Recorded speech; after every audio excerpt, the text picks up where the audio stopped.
우리의 신앙의 대상은 예수 그리스도입니다. 여러분 아멘입니까? 예수 그리스도예요. 이 금요성령 집회에 나와서 기도하시는 분들은 이것에 딴지를 걸지는 않으실 것입니다. 우리들은 보통 하나님을 믿는다라고 말하곤 하는데, 여러분 이단들도 하나님을 믿는다고 이야기를 해요. 그렇기 때문에 정확하게 이야기를 하려면 하나님이신 예수 그리스도를 믿습니다, 그렇게 고백을 하셔야지 진짜 신앙 고백입니다. 여호와의 증인도 하나님을 잘 믿는다라고 이야기를 합니다. 여호와의 증인, 우리 개신교회에서, 한국 교회에서 이단으로 취급을 하고 있죠.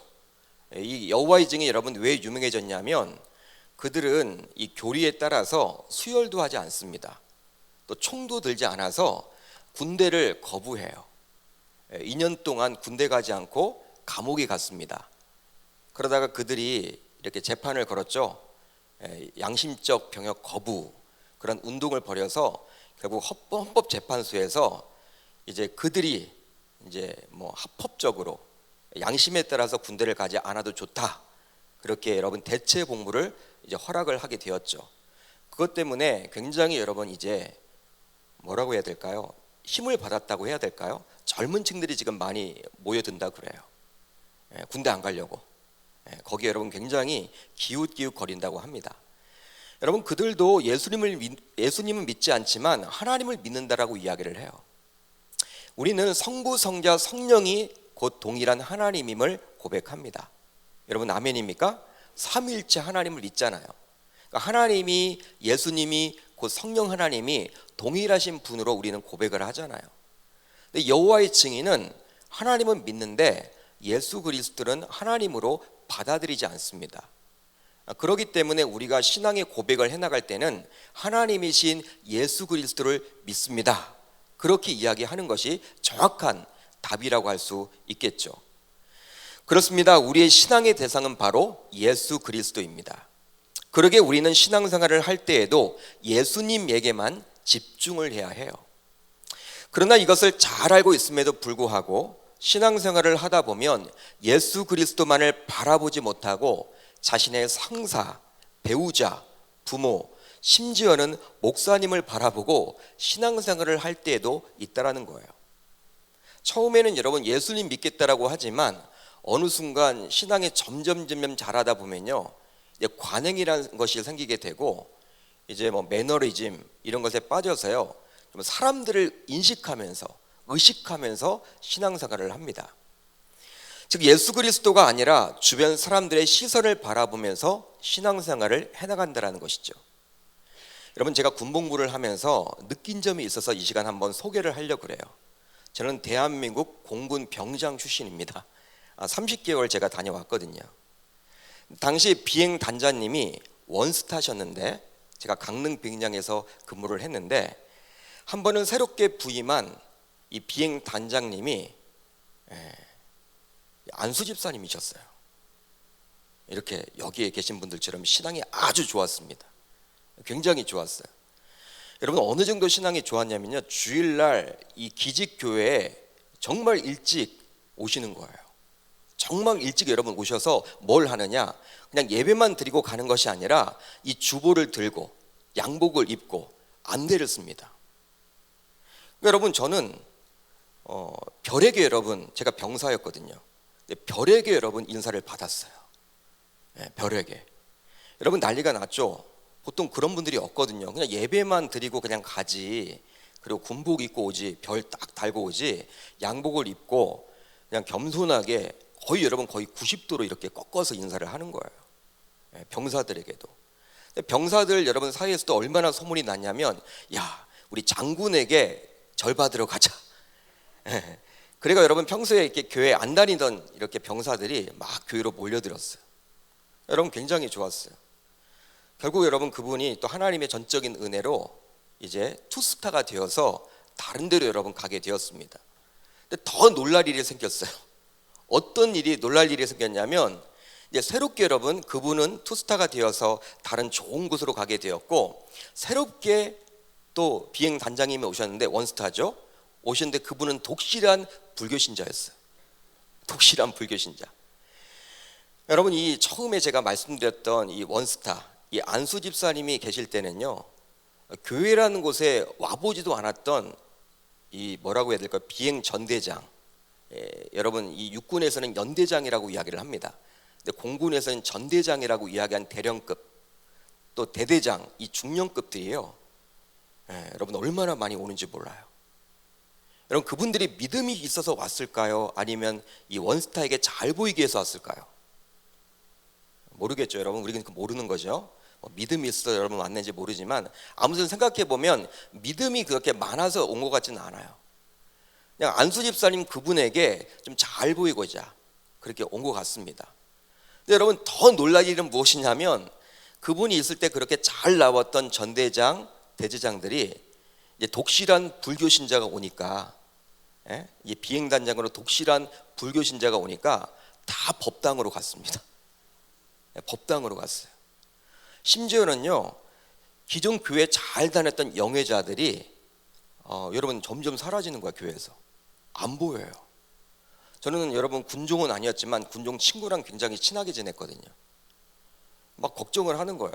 군목 목사님이 되게 걱정을 하고 있다고, 성도들이 줄고 있다고. 여러분, 안 보이는 분들이 보니까 나중에 다 법당에 가 있다라는 그런 첩보를 여러분 제가 듣게 되었어요. 여러분, 그거 보면서 제가 느낀 것이 있습니다. 바로 무엇이냐면 병사들은 초코파이 하나 때문에 종교를 바꾸고 고급 장교들은 상사의 인사고과 때문에 종교를 바꾸는구나. 참 여러분 아이러니하죠? 병사들은 초코파이 하나 때문에 캐톨릭 갔다가 법당 갔다가 교회 오는데 이 여러분 영의자들, 특별히 이 고위급 장교들은요, 중령, 대령 이런 분들은요, 이제 별을 달아야 되니까 잘 보이기 위해서 상사의 여러분 인사 점수, 인사 고가가 이렇게 종교를 참 바꾸게끔 하는구나. 그때 여러분 참 깨닫게 되었어요. 그러면서 씁쓸했습니다. 안타까웠어요. 그렇습니다. 신앙생활을 하면서도 특별히 직장에 매여 있다 보면요, 직장 상사, 특별히 오너의 위치, 오너의 눈치가 굉장히 신경이 쓰이죠. 오너의 여러분 눈치를 볼 수밖에 없어요. 실질적으로 높아지면 높아질수록.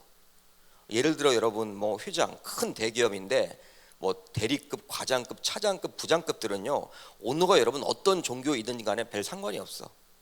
그렇지만 이제 점점 상무, 전무, 이제 여러분 사장을 바라보면요, 이제 여러분 신경이 쓰이게끔 되죠. 상사가 불교 신자면 나는 기독교인데도 굉장히 여러분들 위축이 되는 거예요. 그런 것들이 여러분 굉장히 많습니다. 그러면서 먹고 사는 것이 무엇인지 한탄하면서 안타까움을 표현하기도 합니다. 여러분, 직장 상사의 눈치만 보이는 것이 아니라 불신 시댁 식구들과 불신 남편의 눈치가 보이게 되는 것도 사실이죠. 어쩌면 이 밤 늦은 시간에 이곳에 나와 있지만 마음 한편으로는 불신 남편이 좀 신경이 쓰이는 분들도 있을 거예요. 빨리 끝나야 되는데, 빨리 끝나서 이야기를 해야 되는데 좀 늦게만 가면 좀 미안하기도 하고, 그러니까 눈치가 보이는 것이죠. 또 중직자가 되면요, 목사님의 눈치가 보이기도 하고 사랑방 식구들의 눈치가 보이기도 한다 합니다. 그래도 명색이 내가 교회의 안수집사인데, 권사인데 일반 서리집사와는 좀 다르려야 하지 않을까, 이런 생각 때문에 굉장히 여러분 위축이 되기도 하고 사람들의 시선에 좀 자유롭지 못하는 경우들도 굉장히 많다 그래요. 물론 어느 정도는 이해가 되죠. 안수집사이고 권사인데 서리집사와는 뭔가 달라도 달라야 하기 때문에 신경이 쓰일 수밖에 없을 겁니다.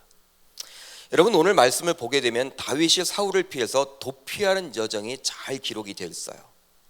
그런데 저는 다윗이 도피하면서 만났던 제사장 아히멜렉과 사울의 신하였던 도액이라는 사람을 비교해 보면서 어떻게 신앙생활을 하는 것이 정말 바른 것인지 한번 살펴보고자 합니다. 오늘 말씀을 보게 되면요, 두 사람이 딱 등장을 해요. 제사장 아히멜렉이라는 사람과 그리고 사울의 신하였던 도액이라는 사람이 나옵니다. 비교를 좀 해보겠습니다. 먼저 아히멜렉에 대해서 살펴보면 아히멜렉은 당시 높 성소의 제사장이었습니다. 여러분, 다윗 당시 다윗이 왕이 되기 전에는 어디가 여러분 성소였냐면 바로 사무엘 시대 때는 실로의 성소가 있었어요. 그러나 실로 성소가 이 블레셋에 의해서 점령을 당하게 되고 파괴를 당하게 됩니다. 그래서 결국 실로 성소가 어떻게 되었느냐? 사라지게 되었고 높 성소로 바뀌게 됩니다. 그러니까 높 지방에 성소를 세워서 이 대처하게 된 것이죠. 근데 그곳에 있던 제사장이 바로 누구였습니까? 아히멜렉이었어요. 아히멜렉. 그는 엘리 제사장 가문의 사람이었습니다. 그런데 그는 사울에게서 쫓겨서 높 지방에 처음으로 방문한 다윗을 선대합니다. 굉장히 여러분 호의를 베풀어요. 그런데 그는 무엇으로 여러분 선대를 했을까요? 이 아히멜렉 제사장은 무엇으로 다윗을 선대했을까요? 쫓기면서 허기진 다윗에게 제사장들이 먹는 거룩한 떡인 진설병을 주기도 합니다. 또 다윗이 무기다운 무기가 없다고 하면서 이제 아히멜렉에게 무기를 좀 가지고 있느냐라고 물었을 때 골리앗이 사용했던 그 칼을 주게 돼요. 우선 현직 왕인 사울은 지금 공개 수비를 내린 상태죠. 다윗에 대해서 지금 공개 수비를 해서 이제 특별히 이 다윗을 잡아오기만 하면 현상금을 걸어놓은 상태였어요. 그러기에 그를 선대한다는 것은 어쩌면 불똥이 자신에게도 뛸 수도 있음을 그도 알았을 것입니다. 그렇기 때문에 다들 기피할 수도 있었겠죠. 피하려고만 했겠죠. 특별히 당시 거룩한 떡인 진설병을 다윗에게 준다라는 것은요, 유대 종교 지도자 그룹에게 의해서도 이제 책이 잡히는 거예요. 여러분 율법을 보게 되면요, 구약의 율법을 보게 되면 이 진설병은, 진설떡은 아무나 먹을 수가 없어요. 이게 거룩한 사람들만 먹을 수 있기 때문에 죄가 있는 사람들은 먹으면 안 됩니다. 보통 여러분 제사장들이 먹었죠, 그 떡을. 그렇죠? 그런데 지금 그 떡을 아히멜렉 제사장이 자기가 먹을 그 떡을 누구에게 준 거예요, 여러분? 허기진 다윗에게. 다윗은 여러분 지금 제사장이 아니잖아요. 먹어서는 안 되는 거잖아요. 그렇기 때문에 어쩌면 그게 책이 잡힐 수도 있는 거예요, 유대 종교 지도자들에 의해서. 그리고 어떻게 해서 골리앗의 칼이 그 성소 안에 보관되어 있는지는 알 수 없으나 그 칼을 스스럼 없이 다윗에게 준다라는 것은 결코 있을 수 없는 일이었습니다. 여러분, 왜냐하면 이스라엘 백성들 사이에서 그 골리앗의 칼은 어떤 의미로는 유물과도 같았어요. 여러분, 박물관에 있는 유물, 어떤 한 개인에게 줄 수 없는 것이죠. 여러분, 골리앗은 거인이잖아요. 그 거인을 물리쳤던 그것을 기념하기 위해서 이제 지금 박물관, 여러분 성소에 아무튼 있긴 있는데 어떻게 해서 여러분 그 높 성소에 있는지는 몰라요. 그렇지만 그것을 한 개인에게 줄 수는 없는 것이죠. 줄 수는 없는 것이죠. 특별히 한 개인, 그것도 쫓기는 그에게 줄 수는 없는 것입니다. 그런데 제사장 아히멜렉은 배고파하는 다윗에게 진설병을 주게 됩니다. 떡을 주게 돼요. 거룩한 떡을 주게 됩니다. 여러분, 이것을 주면요, 이제 어쩌면 자기는, 이 아히멜렉 입장에서는요, 제사장이지만 이 제사장 그 가문 내에서 추출을 당할 수도 있고요, 아무튼 정죄를 당할 수도 있어요. 그렇죠? 이건 아무나 먹는 떡이 아니기 때문에 야단을 맞을 수도 있습니다. 그럼에도 불구하고 그런 모든 것들을 이겨내면서 이제 다윗에게 떡을 주는 것이죠. 그러기에 당시 제사장이었던 아히멜렉은 율법 그 자체에 매여있기보다는 율법의 정신을 구현했던 인물임에 틀림이 없습니다. 여러분, 율법은 맡고 있지만 여러분 율법의 정신은 뭐예요? 여러분, 율법이 왜 존재하는 것입니까? 우리들로 하여금 죄인임을 밝힌다라고 여러분 사도 바울은 이야기를 하지만 율법의 여러분 정의는 무엇입니까? 본래 사랑이죠. 사랑이죠. 여러분, 하나님이 우리를 사랑하신다. 여러분, 지금 먹지 못해서 죽어가는 이 다윗에게 이 진설떡이라도 주어서 먹이려고 하는 거예요. 가지고 있는 것이 없기 때문에. 아히멜렉이 여러분 다른 먹을 것이 있으면 아마 그것을 줬을 텐데 다른 것들이 지금 없거든요. 이거라도 줘서 이 허기진 다윗을 살리려고 했던, 한마디로 무엇이냐면 율법 그 자체보다도 율법의 그 정신을 구현했던 인물이 바로 그였음을 알 수가 있는 것이죠. 여러분, 다윗의 진설병 취식 사건은 율법의 규정보다 인간의 생존권과 생명권이 우위에 있다라는 것을 보여주기 위해서 나중에 후에 예수님께서 일화로 사용하시곤 합니다. 그러기에 망명 중인 다윗에게 진설병을 내어준 아히멜렉은 율법보다는 생명을 더 귀하게 생각하여 제사장의 본래 규정보다는 완화된 기준을 적용했던 사람임에 틀림이 없는 거예요. 여러분, 율법에 매이는 사람이 아니죠. 바리새인적인 사람이 아니라는 거예요. 한마디로 그는 유한 사람이었고 율법을 바르게 해석할 수 있는 사람이었습니다. 또한 아히멜렉은 무장하지 못한 다윗에게 골리앗의 칼을 주어서 그것을 사용토록 하므로 다윗이 그 칼을 소유할 명장으로 여겼던 것입니다. 여러분, 거인 골리앗의 칼이 얼마나 크고 웅장했겠습니까? 한번 생각을 해보세요. 여러분, 이 거인 자이언트 골리앗은요, 키가 2m 70 이상이었잖아요. 2m 70 이상이 가지고 다닌 칼이었기 때문에 보통 칼이 아니겠죠. 여러분, 칼이 뭐 이만하겠습니까? 이런 정도가 아니겠죠. 여러분, 일반 사람들이 사용하는 크기의 칼이 아니겠죠. 그렇기 때문에 그런 칼을 주긴 줬는데 만약에 다윗이 사용하지 못한다면 오히려 비웃음을 당할 수도 있었을 거예요. 그런데 아히멜렉은 다윗을 명장으로 여겼기 때문에 그 칼을 순수히 줄 수 있었던 거예요. 그러니까 다윗을 여러분 인정했다라는 것이죠. 어떤 사람으로? 명장으로, 명장군으로 인정을 했기 때문에 그 칼을 쥐어줄 수가 있었던 거예요. 그런데 여러분, 안타까운 점은 낱말은 새가 듣고 반말은 쥐가 듣는다라는 말이 있듯이 이런 아히멜렉의 호의가 사울의 귀에도 들어가게 됩니다. 사울의 귀에도 들어가게 돼요. 그때 사울은 아히멜렉에게 이렇게 반응을 하죠. 사무엘상 22장 13절을 같이 보도록 합니다. 시작. 사울이 그에게 이르되 내가 어찌하여 그에게 떡과 칼을 주고 그를 위하여 하나님께 물어서 그에게 오늘이라도 매복하였다가 나를 치게 하려 하였느냐 하니. 아멘. 당연히 사울은 오히려 아히멜렉과 다윗이 짝짝꿍이 되어서 자신에게 칼을 들이내밀 것이라 생각했기 때문에 지금 아히멜렉에게 굉장히 여러분 신결지적으로 반응을 합니다. 화를 내고 있는 거예요. 여러분 잘 보세요. 사울이 아히멜렉에게 이르되 내가 어찌하여 그에게 떡과 칼을 주고 그를 위하여 하나님께 물어서 그에게 오늘이라도 매복하였다가 나를 치게 하려 하였느냐 하니. 여러분, 사울의 입장에서는 굉장히 여러분 괘씸한 거예요. 이 제사장 아히멜렉이 자신이 여러분 쫓고 있는 이 다윗, 그걸 알고 있으면서도 그에게 먹을 것과 칼을 주어서 날개를 달아줬다, 그렇게 생각을 했기 때문에 굉장히 여러분 괘씸했습니다. 그래서 지금 사울의 입장에서는 이 아히멜렉을 질책하고 있는 내용이죠. 여러분, 이런 상황이라면, 이런 내용을 사울에게서 들었다면, 현직 왕에게서 아히멜렉이 들었다면 아히멜렉은 사울에게 잘못했다고 하면서 목숨을 구걸해야 할 것입니다. 여러분, 지금 독이 올랐어요. 독이. 사울은 다윗을 죽이려고 지금 독이 올랐습니다. 죽여버리려고 지금 여러분 야단이에요. 여러분, 그런데 지금 아히멜렉이 결과적으로 어떻게 됐습니까? 이게 밝혀졌잖아요. 드러났잖아요. 여러분, 이런 상황 지금 다 사울이 알고 있기 때문에 여러분 증인도 있어요, 옆에.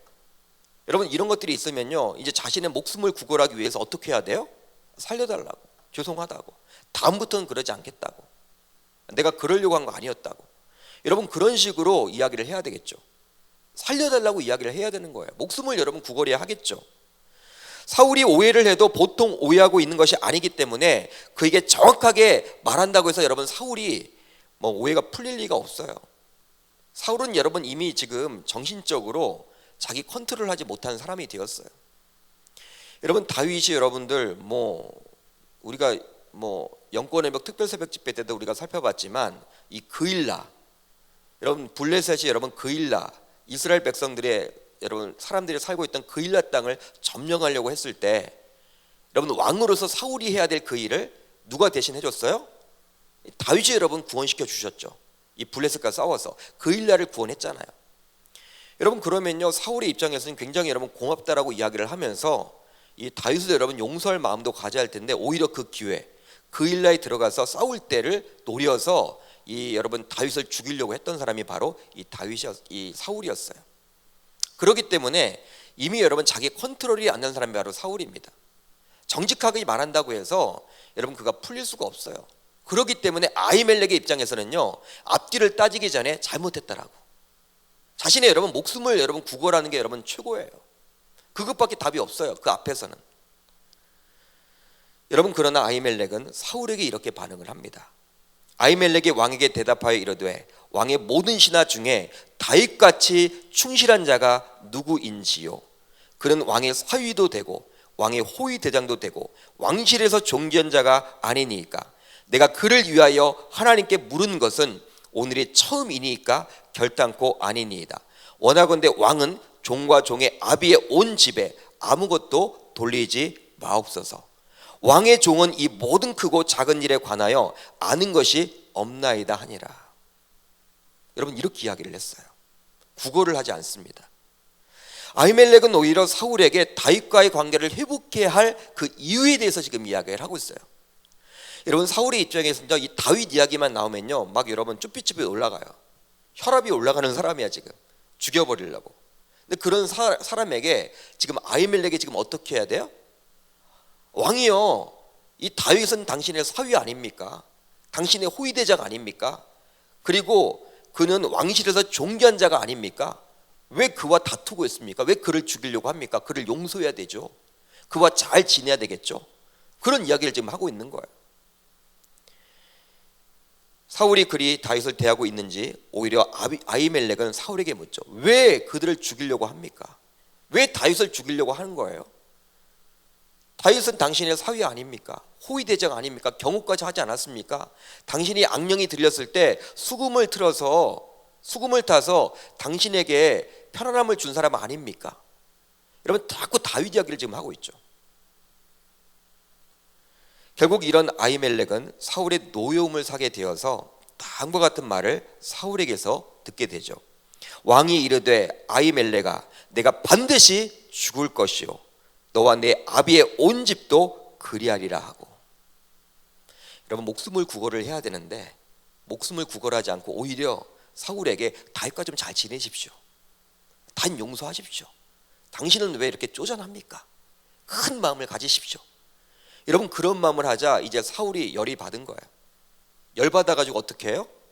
바로 이렇게 이야기했죠. 아히멜렉아, 내가 반드시 죽을 것이요 너와 내 아비의 온 집도 그리하리다 하고 죽여버리겠다라는 거예요. 제사장을 죽여버리겠다라고 지금 사울은 이야기를 합니다. 열이 받은 것이죠. 결과적으로 아히멜렉의 집안은 모두 몰살을 당하게 됩니다. 그날에 세마포 에봇 입은 자 85명을 죽였고 제사장들의 성읍 노베 남녀와 아이들과 젖 먹는 자들과 소와 나귀와 양을 길로 쳤더라. 칼로 쳤더라. 아히멜렉 집안이 다 여러분 전멸을 했고요. 85명이 죽어서 85명. 그러니까 제사장 85명이 다 죽은 거야. 사울이 여러분 얼마나 열이 받았는지.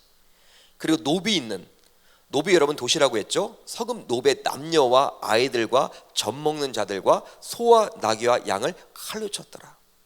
그러니까 노비란 도시가 여러분 완전히 싹 여러분 사라지게 된 거예요. 어린 아이들까지. 사울의 분노가 굉장히 큰 것이죠. 아히멜렉은 다윗을 옹호하고 그를 섬기었다는 이유만으로 자신뿐만 아니라 자신의 집안 그리고 자신이 살고 있던 노비 쑥대밭이 되었습니다. 그렇다면 아히멜렉은 위험을 감수하고 어떻게 다윗을 선대할 수가 있었을까요? 여러분, 그 이유가 무엇입니까? 여러분, 뻔히 알잖아요. 사울이 여러분 다윗을 지금 죽이려고 하는 것을 이 아히멜렉이 모르겠습니까? 다 안단 말이죠. 이미 여러분들 다 전단지가 지금 붙어 있어요. 현상수배범이야. 현상수배범. 잡아오라는 것이죠. 이걸 여러분 제사장인 아히멜렉이 몰랐습니까? 알았잖아요. 뻔히 여러분 알았잖아요. 알았음에도 불구하고 위험을 감수하고 어떻게 다윗을 선대할 수가 있었습니까? 바로 오직 여호와 하나님만 바라보고 신앙생활을 했기 때문입니다. 한번 따라합니다. 오직 여호와 하나님만 바라보고 신앙생활을 했기 때문입니다.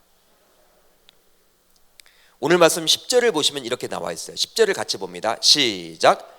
아히멜렉이 그를 위하여 여호와께 묻고 그에게 음식도 주고 블레셋 사람 골리앗의 칼도 주더이다. 여러분, 이것은 누구의 말이냐면 아히멜렉을 결국 죽음에 이르도록 한 도액이라는 사람이 사울에게 한 증언이에요. 도액이 여러분 사울에게 한 증언이에요. 도액이라는 사람은 다윗이 아히멜렉을 만나러 갔을 때 그 현장에 있었던 사람이었습니다. 근데 그걸 보고 사울에게 와서 지금 잃은 거예요. 한마디로 찌른 것이죠. 그런데 그의 입에서 아히멜렉 제사장이 다윗에게 무엇도 주었다라는 거예요? 음식도 주고 골리앗의 칼을 주기 전에 뭘 했다고 이야기를 합니까? 여호와 하나님 앞에 물었다라고 증언을 하고 있는 거예요. 여러분, 여호와께 묻고라는 의미는 바로 여호와께 기도하며 라는 뜻입니다. 여호와께 물었다라는 것은 여호와께 기도했다라는 거예요. 즉 아히멜렉은 제사장이었지만 현직 왕인 사울이 현상수배까지 내린 다윗이기 때문에 그에게 호의를 베풀어야 될지 베풀어 말아야 될지 판단했지 않았어요. 그때 어떻게 했습니까? 판단했지 않았을 때 어떻게 했다라는 거예요? 여호와께 물었어요. 기도했다라는 것이죠. 하나님께 여러분 물어봤다라는 것이죠. 이것은 바로 사람을 바라보고 신앙생활을 하지 않고 오히려 여호와 하나님만을 바라보고 신앙생활을 하겠다라는 의미인 줄 믿으시기를 바랍니다. 그러기에 아히멜렉은 하나님께 기도하고 난 다음에 다윗을 향한 그 하나님의 애절한 마음을 알게 된 거예요. 하나님이 다윗을 얼마나 사랑하는지를 알게 된 거예요. 정확하게 알기 때문에 그에게 적극적으로 호의를 베풀고 사울 왕 앞에서 당당하게 그를 옹호할 수 있었던 것이죠. 왜? 기도를 했기 때문에. 기도를 해보니까 이 다윗을 누가 사랑해? 하나님이 사랑하고 있는 거예요. 그렇기 때문에 그에게 여러분들 먹을 것도 줄 수가 있었던 것이고, 진설병 여러분 아무나 줄 수 없거든요. 자기가 여러분들 책이 잡힌다니까요. 자기가 여러분 책임을 져야 한다니까요. 유다 사회 속에서 여러분 그 진설병, 그 떡을 여러분 아무나 줄 수 없어요. 그건 거룩한 떡이기 때문에 제사장들만 먹는 떡이란 말이에요. 줬다간 여기면 자기가 여러분 책임을 다 물어야 돼요. 또 여러분 골리앗 쓰던 칼, 이건 박물관에 있는, 특별히 성소에 여러분 잘 보관해야 돼요. 그걸 여러분 내줄 수 없는 거예요. 기도를 해보니까 하나님이 누구를 그렇게 사랑해? 다윗을 사랑하는 것을 그가 느꼈던 거예요.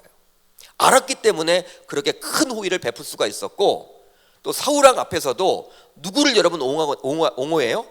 다윗을 옹호할 수가 있었던 것이죠. 반면에 여러분 도액은 어떻습니까? 도액이 어떤 사람인지에 대해서는 사무엘상 21장 7절에 잘 기록이 되어 있어요. 그날에 사울의 신하 한 사람이 여호와 앞에 머물러 있었는데 그는 도액이라, 이름하는 에돔 사람이요 사울의 목자장이었더라. 여러분, 도액은 에돔 출신으로서 사울의 목자장을 맡아서 활동하던 사울의 신하였습니다. 사울의 신하였어요. 목자장이었어요. 목자들의 여러분 대표였어요. 그러니까 개인 여러분들 이렇게 재산을 지키는 금고직이었어요.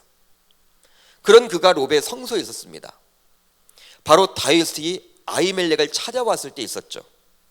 그 현장에 있었어요. 여러분, 도액이 롭의 성소에 있었다는 이유가 있으니 바로 여호와 앞에 머물러 있기 위함이었어요. 아마도 하나님께 제사를 드리기 위해서였겠죠. 그렇죠? 도액이라는 사람도, 여러분 그걸 통해서 도액이라는 사람도 하나님을 알고 믿는 자였음을 우리가 추측해 볼 수가 있습니다. 하나님을 알고 믿기 때문에 하나님께 제사를 드릴 수가 있는 거겠죠. 그런데 그는 사울에게 잘 보이기 위해서 다른 신하들과는 달리 사울에게 굉장히 충성을 합니다. 굉장히 충성을 해요. 사울은 당시 굉장히 답답했죠. 답답한 마음이 여러분 굉장했어요. 자신의 주변 신하들과 심지어 아들 요나단조차도 다윗에게 호의적으로 대하는 거예요. 그러니까 아버지는 지금 이 다윗을 잡아다 죽이려고 하는데 항상 그때마다 이 요나단이 나타나가지고 이 다윗을 구해주니, 자신의 신하들도 항상 여러분 이 다윗을 옹호하고 그러다 보니 굉장히 여러분 왕이지만요 이 답답한 마음이 있었던 거예요. 빨리 잡아야 하는데 잡히지가 않으니. 이런 사울의 답답한 심정을 알 수 있는 구절이 있으니 바로 사무엘상 22장 8절입니다.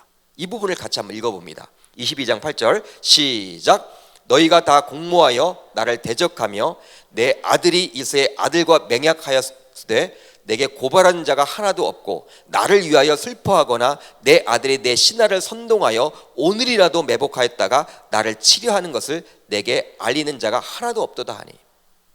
여러분 누구의 말이에요? 지금 사울이 지금 고백하고 있는 거예요. 사울이 여러분 자신의 신하들에게 이야기하고 있는 거예요. 야, 내 아들이 일세의 아들인 이 다윗과 짝짝꿍이 되어서 막 언약까지 맺는데 그걸 너희들 신하들은 다 알고 있으면서도 나에게 이야기를 하지 않냐? 이거 뭐냐? 한탄한 마음이 있는 것이죠. 그러니까 섭섭한 거예요, 여러분들. 답답한 거예요, 사울은 지금. 이런 표현을 여러분 할 정도니까. 여러분, 이런 상황에서 도액은 갑자기 제사장 아히멜렉이 다윗에게 선대한 것을 언급을 합니다. 다윗에게 음식도 주고 그가 골리앗의 칼도 내주었다라고 말을 해버려요, 사울에게.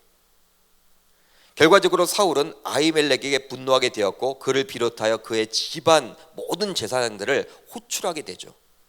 그리고 사울은 아히멜렉과 그의 집안 모든 사람들을 죽이겠다고 합니다. 죽이겠다고 해요. 그러면서 사울은 자신의 신하들에게 제사장들을 죽이라고 명령을 합니다. 죽이라고 여러분 명령을 했어요. 근데 신하들이 여러분 말을 듣습니까, 안 듣습니까? 사울의 말을 들어요, 안 들어요? 안 들어요.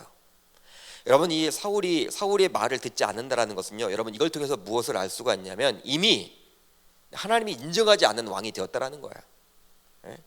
다윗이 여러분 기름 부음을 했을 때 여러분 하나님의 영이 다윗에게는 임했지만 사울에게서는 떨었다고 분명히 나와 있죠. 제가 영권의 백 집회 때 여러분 이야기를 드렸죠. 여러분 그 순간부터 하나님이 인정하는 왕은 누구라는 거예요? 다윗이라는 거예요. 그러니까 자신의 여러분들 밑에 있는 신하들이 말을 듣지 않아 제사장을 죽이라고 하니까 어떻게 여러분 제사장을 죽일 수가 있냐? 여러분 웅성웅성 거리죠. 죽일 수 없다라고 여러분 이야기하는 거예요. 그러니까 권위가 여러분 쓰지 않는 거예요. 레임덕이 온 거예요, 여러분. 한마디로. 여러분 그런 상황이었습니다. 그런 상황이었습니다. 이런 상황이 오게 되자 사울은 도액을 불러서 그에게 제사장과 그의 집안 사람들을 죽이라고 명령을 하죠. 도액에게 이야기를 해요. 이런 명령을 받고 도액은 제사장 85명을 죽이게 되었고 노비란 도시에 남녀와 아이들과 젖먹는 자들과 소와 나귀와 양을 칼로 죽이게 됩니다. 여러분 누가 죽인 거예요? 도액이라는 사람이 죽이게 된 거예요. 도액이라는 사람이. 한마디로 도액은 끔찍한 만행을 저질렀던 거예요. 정말 인간으로서는 해서는 안 되는 그 악행을 저질렀던 것이죠. 여러분 유다 공동체에서 제사장은요 굉장한 위치에 있잖아요. 이 종교 여러분 공동체가 바로 유다 사회 아닙니까? 유다 공동체 아닙니까? 다른 신하들은 여러분 눈치만 보고 어떻게 왕의 명령이라고 하지만 어떻게 이 제사장을 죽여? 말이 되지 않지. 그런 상황이었어요. 이러지도 못하고 저러지도 못한 상황이었어요. 눈치만 보고 있는 상황이었어요. 도액이라는 사람은 나가서 어떻게 했다라는 거예요? 죽여버립니다. 85명이나 죽이게 되죠. 그렇다면 도액은 앞에서도 살펴보았지만 하나님 앞에서 제사까지 드렸던 믿음의 사람이었는데 신자였는데 도액은 왜 이런 악한 일을 벌이게 된 것일까요? 해서는 안 되는 이런 악한 일을 왜 벌이게 된 것일까요? 바로 하나님이 아닌 사람을 보고 신앙생활을 했던 자였기에 그러한 끔찍한 일을 벌인 것입니다. 하나님을 보지 않고요 사람을 보고 사역했던 자였어요. 한마디로 도액은 하나님께 제사하고 하나님을 믿는 자였지만 하나님보다는 사울왕을 더 의존하고 사울왕께 잘 보이기 위해서 사역했던 자였어요. 제사까지는 드렸어요. 그렇지만 하나님을 바라보지 못하고 누가 여러분 더 크게 보이는 거예요? 사울이 더 크게 보이는 것이죠. 그러게 하나님의 마음을 알지 못하고 사역했던 것입니다. 뭐랄까요? 하나님의 마음에 관심이 없다고 해야 될까요? 그러다 보니 도액은 그런 큰 일을 앞두고 여러분 제사장을 죽이라고 명령을 해도 그런 상황 가운데 보통 사람들 같으면 어떻게 해야 돼요? 기도해야 되겠죠. 하나님께 물어보야겠죠. 하나님께 그 문제를 가지고 가야 되겠죠. 그 현장을 피하고 나서 대답을 여러분 늦게 해야 되겠죠. 근데 어떻게 해요? 그런 작업이 나와 있지 않아요. 기도하지 않습니다. 하나님께 묻지 않습니다. 바로 그 자리에 가서 이 제사장 85명을 죽이고 이 노베에 있는 모든 사람들을 다 진멸하는 그러한 역사, 하지 말아야 할 그 일을 감당했던 거예요. 여러분 이것은 무엇일까요? 예배의 형식은 있으나 주님과의 깊은 교제는 없는 신자라 할 수 있는 것입니다. 그러니까 예배는 드려, 예배는 잘 참석해.